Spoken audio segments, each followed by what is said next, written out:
Hey everybody, Brian here. In this video I want to show you this car here. This is 2020. This is a Honda Civic. It's a 1 litre turbo and this is a sedan version. If there's any information you want on this car, Brian's my name, 086 843 1945. Give me a shout and I'll be happy to go through information on the car or information on trading in your car or financing. In this video I'm going to go through information about the car in terms of what I like on the outside, what I like on the inside.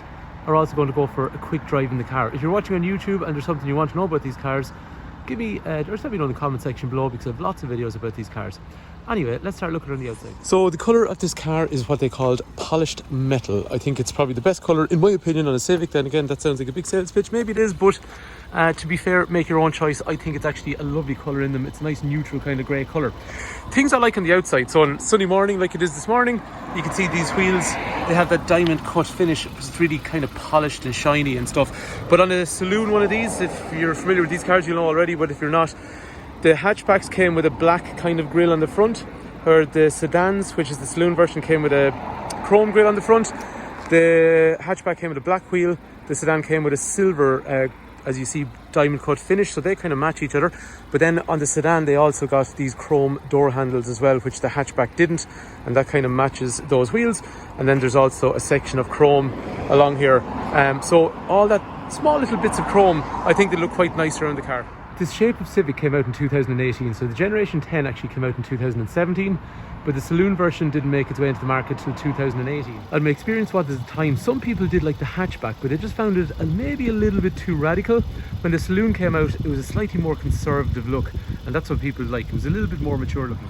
One thing I really love in these cars is the tail lights. So it's kind of hard to see this morning because it's so sunny, but you have this massive shape.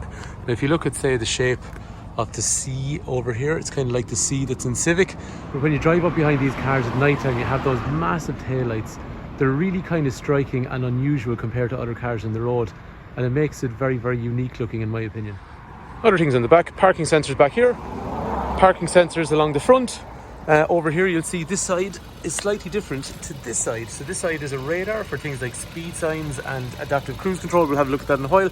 Whereas this one is to suck cold air into the engine. And I quite like these side running on lamps on all the Generation 10 Civics. What I mean by Generation 10 is 2017 up as far as 2022. Because when you're driving behind or beside one of these cars at night time, it's hard to see again because it's so sunny this morning, but up here you'll see the little side marker. It just gives the car an even wider appearance, and it is actually quite a large car anyway. So when this car came out, it was really kind of getting likened to, they were finishing up with the Accord, or the Accord had gone, and we had people that transitioned from the older model Honda Accord into these. Granted, the Accord was slightly longer, but it was only about 20 millimeters or something like that in the difference. So the car actually is not terribly unlike the older version of Accord in terms of size. Just while we're out here, a couple of quick points of note. So lock the car from the key, obviously, that's fine. The lights will work in tandem with that, so once you've unlocked the car, the lights will come on. The other thing then is holding that down, you can drop the windows. And similarly then, you can also use the same button, the lock button even, in the same way to lock the windows and also retract the wing mirrors as well. And that'll eventually turn off the lights after about 30 seconds. On these then, unlike the hatchback, they also have a boot popper, so you can hold that, it pops the boot open. And the boot's quite long. So underneath here, there is a puncture repair kit. You can buy an accessory of a spare wheel if you want. Most Honda Civics since 2006 do not come with a spare wheel. So the boot's quite big, this one's in nice condition, and then what you can also do is you can pull them, and that allows you to drop down the seats like you would in a hatchback car. So it's just useful for like kind of long and tall objects. While we're back here, there is electrics for windows back here. Chai lock is over here. Nice brushed aluminium along here, brushed aluminium there. There is speakers for the rear, which are up on this parcel shelf along here. That there is what they call a top tether to secure a child seat. I can run through that with you if you do have family and you want to figure out how that works. Eyes of fixed points are over here on both sides. I've used these cars. We've had 4 Honda Civics at home ourselves, and I found them quite easy to use the eyes of fix for child seats. For anyone that's curious about the size of the car, this is, in terms of rear that is, this is the height I have at 6 foot, this is the legroom I have at 6 foot, so it's a nice comfortable saloon car. So we saw the controls over here, and then this is one curious thing, well, you see it in a lot of cars but people never notice, just a coat hook. And then condition on the rear of the car, I think, is in very nice condition if you were to move into the front. Down through here then, height adjustable seat. These are lumbar support controls to harden up the lower back part of the driver's seat.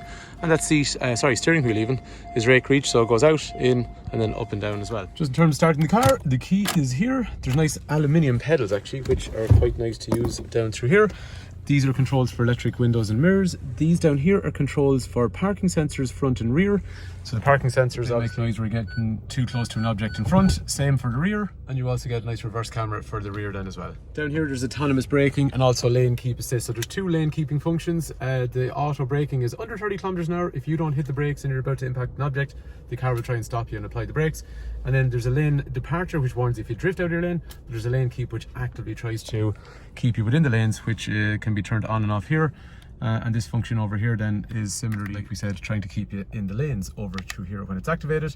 And there's also the radar cruise control, so you can follow the car in front. If they slow down, you slow down when you're using the cruise control, which is quite nice. Over here, that's information for the radio, but one of the, I suppose, more important features is the trip information, average speed, fuel efficiency, how much fuel is left in the car. All that kind of information is manipulated from here. The climate control is, so like the whole screen is touch and swipe, so it's fine. Air conditioning on or off, or whatever way you want to use it. Driver side temperature, passenger side temperature, front and rear windscreen demisters, and that also demists the wing mirrors. There is storage here. There is storage here with a drinks holder in through here. There's an armrest further back, a 12-volt outlet there, and another 12-volt outlet in through here, as well as HDMI and also a USB connector as well. Sorry, did I say 12-volt? I meant to say USB in through there. Anyway, let's go for a drive in the car. The engine in these cars then is a 1 litre. It's turbocharged.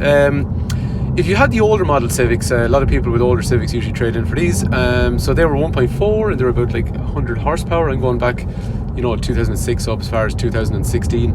This being 1 litre turbocharged, some people used to be concerned, but this is actually more powerful. So you're going up to 124 horsepower, and it's turbocharged, so it feels torquey as well. So in terms of acceleration, this is a much faster car in terms of acceleration than the previous 1.4. The other thing I was going to say in terms of fuel efficiency, this kind of car then, realistically speaking, kind of, 6.5 litres, about 45 miles per gallon, something like that.